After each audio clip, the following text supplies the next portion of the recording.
નમસ્કાર દર્શક મિત્રો, હું સતીશ અડિયલ, વિષય નિષ્ણાંત જમીન વિજ્ઞાન કૃષિ વિજ્ઞાન કેન્દ્ર ગીર સોમનાથ, આપ સૌનું હાર્દિક સ્વાગત કરું છું. મિત્રો, આજના વિડીયોમાં આપણે વાત કરવાની છે માટી પરીક્ષણ વિશે. મિત્રો, આ માટી પરીક્ષણ શા માટે જરૂરી છે, આપણે માટીનું પૃથ્થકરણ શા માટે કરવું જોઈએ, એના વિશે આપણે આજે વિસ્તૃતમાં માહિતી મેળવશું. મિત્રો, આપણે સૌ જાણીએ છીએ કે આપણે વર્ષોથી આ ખેતી કરતા આવ્યા છીએ. ખેતીની અંદર અનેક નવા સંશોધિત બિયારણોનો ઉપયોગ કરતા થયા છે, સારી ગુણવત્તાના ઉચ્ચ કક્ષાના ખાતરોનો ઉપયોગ કરતા થયા છે અને અદ્યતન ઘણી બધી ટેકનોલોજીઓનો ઉપયોગ કરતા થયા છે. મિત્રો, શું આપને ખબર છે કે આપણી જમીન એ આપણા દ્વારા જે પાકનું વાવેતર કરવામાં આવે છે એ પાક માટે થઈ અને એને પોષણ પૂરું પાડવા માટે થઈ અને સક્ષમ છે કે નહીં? તો મિત્રો, આપણે આપણી જમીનને જાણવી ખૂબ જરૂરી છે, કારણ કે આપણે જે કોઈ પાકનું વાવેતર કરશું તો એ પાકની અંદરથી સારું ઉત્પાદન મેળવવું હશે, આપણે ઉચ્ચ કક્ષાનું ઉત્પાદન મેળવવું હશે, ગુણવત્તાસભર ઉત્પાદન મેળવવું હોય તો આપણે આપણી જમીનને જાણવી ખૂબ જરૂરી છે. કારણ કે આપણી જમીનને જાણ્યા વગર જો આડેધડ કોઈ વિકસિત ટેકનોલોજીનો ઉપયોગ કરવામાં આવે તો આપણે જોઈતું પરિણામ નથી મળતું. તો મિત્રો, આપણે સારું પરિણામ મેળવવું હોય અને આપણે પાકનું સારું ઉત્પાદન જોઈતું હોય તો આપણે માટીનું પૃથ્થકરણ ખાસ કરીને કરાવવું જોઈએ. કારણ કે આપણે સારા ઉત્પાદન માટે થઈ અને માટીનું પૃથ્થકરણ કરાવીએ તો આપણે ખેતીની અંદર જે કોઈ વિકસિત ટેકનોલોજી અથવા ઉત્તમ કક્ષાના ખાતરો કે કોઈ પણ એવા રસાયણો છે એનો ઉપયોગ કરશું તો આપણે એનું જોઈતું પરિણામ મળી શકશે. તો મિત્રો, આપણે માટીનું પૃથ્થકરણ કરાવીએ તો એનાથી આપણે શું શું ખબર પડે? મિત્રો, માટીનું પૃથ્થકરણ કરાવવાથી આપણે આપણા જમીનનો પીએચ આંક છે એ જાણી શકીએ છીએ. કારણ કે ખેતીની અંદર પીએચ આંકનું ખૂબ જ મહત્ત્વ છે. જો પીએચ આંક યોગ્ય પ્રમાણમાં હશે તો જ આપણા દ્વારા જે કોઈ ટેકનોલોજીનો ઉપયોગ કરવામાં આવશે અથવા જે કોઈ ઇનપુટ છે એ ખેતીની અંદર આપવામાં આવશે તો એનો પૂરતો ઉપયોગ થઈ શકશે. ત્યારબાદ આપણે માટીનું પૃથ્થકરણ કરાવવાથી જમીનની વિદ્યુત વાહકતાનો પણ ખ્યાલ આવે છે. વિદ્યુત વાહકતાને આમ સીધી અને સરળ ભાષામાં જો વાત કરીએ તો જમીનમાં રહેલા ક્ષારોનું પ્રમાણ, એટલે કે આ ક્ષારો છે એ વિસ્થાપિત થતા પણ હોય છે અને આ ક્ષારો છે એ પાણીમાં દ્રાવ્ય પણ હોય છે. તો આ ક્ષારોનું પ્રમાણ છે એ જમીનની અંદર કેટલા પ્રમાણમાં આવેલું છે એની જાણકારી પણ આપણે માટીનું પૃથ્થકરણ કરાવી અને મેળવી શકીએ છીએ.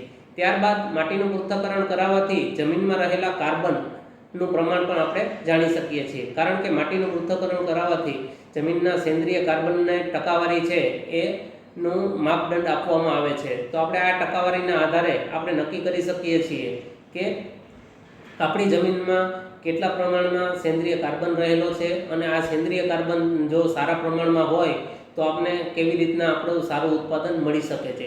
ત્યારબાદ આપણે આપણી જમીનની અંદર જે કોઈ મુખ્ય પોષક તત્વો છે જેવા કે નાઇટ્રોજન, ફોસ્ફરસ અને પોટેશિયમ, તો આ તમામ પ્રકારના મુખ્ય પોષક તત્વો છે એ કેટલા પ્રમાણની અંદર ઉપલબ્ધ છે, લભ્ય સ્વરૂપમાં છે કે નહીં એની જાણકારી છે એ માટીનું પૃથ્થકરણ કરાવવાથી ખ્યાલ આવી શકે. ત્યારબાદ આપણે જે સૌ જાણીએ છીએ કે આજકાલ સૂક્ષ્મ તત્વોની પણ ઘણી બધી ઉણપ છે એ પાકની અંદર વર્તાઈ રહી છે.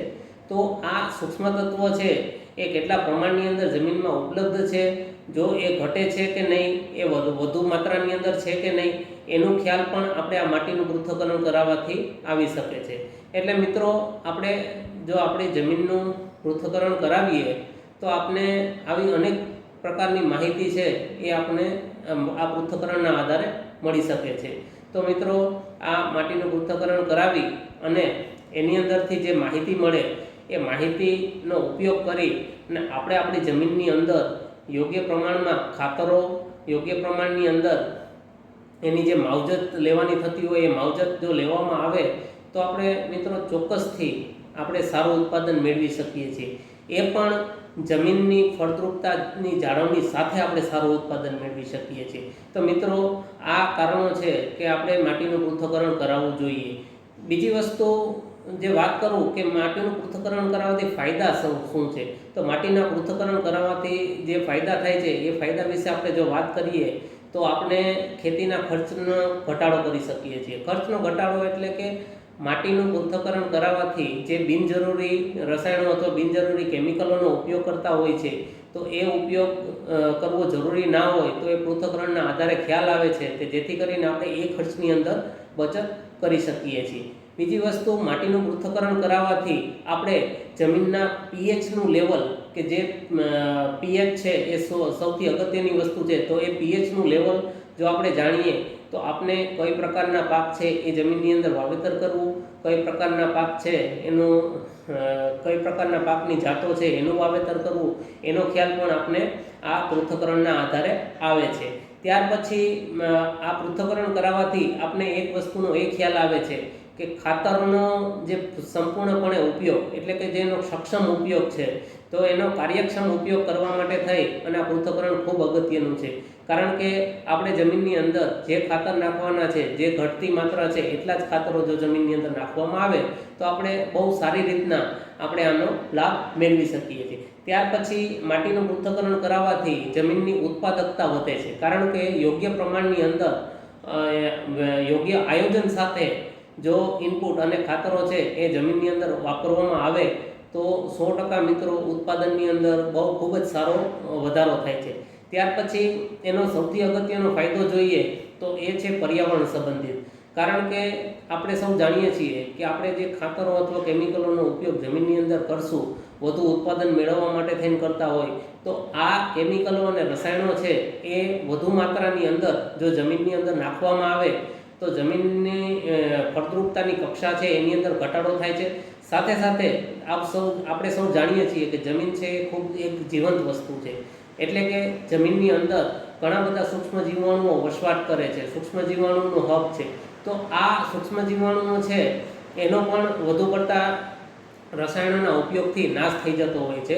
તો આપણે યોગ્ય પ્રમાણમાં અને સમજદારીપૂર્વક જો ખાતરોનો ઉપયોગ કરવામાં આવે તો આ સૂક્ષ્મ જીવાણુઓનો પણ આપણે બચાવ કરી શકીએ છીએ અને જમીનની ફળદ્રુપતાની કક્ષા છે એ જાળવી શકીએ છીએ. તો મિત્રો, આપણે આ બધા ફાયદાઓ છે એને ખાસ કરી અને ધ્યાને રાખી અને જો માટીનું પૃથ્થકરણને આપણે ગંભીરતાથી લઈ અને આપણે જમીનની અંદર જે આપણી જમીન છે એનું પૃથ્થકરણ કરાવીએ તો આપને ખૂબ સારો ફાયદો મળે અને આપણે આગામી વર્ષોની અંદર ખેતીની અંદર ઉન્નત પરિણામો મેળવી શકીએ અને ઉન્નત રિઝલ્ટ મેળવી શકીએ છીએ. હવે મિત્રો, સવાલ એ થાય કે ભાઈ આપણે માટીનું પૃથ્થકરણ કરાવવું છે તો ક્યાં કરાવવું અને કઈ જગ્યાએ કરાવી શકાય? તો હવે આપણે માટીનું પૃથ્થકરણ કરાવવા માટે થઈ અને તમે આપણા જિલ્લાની અંદર જમીન ચકાસણી પ્રયોગશાળાઓ ઘણી બધી કાર્યરત હોય છે.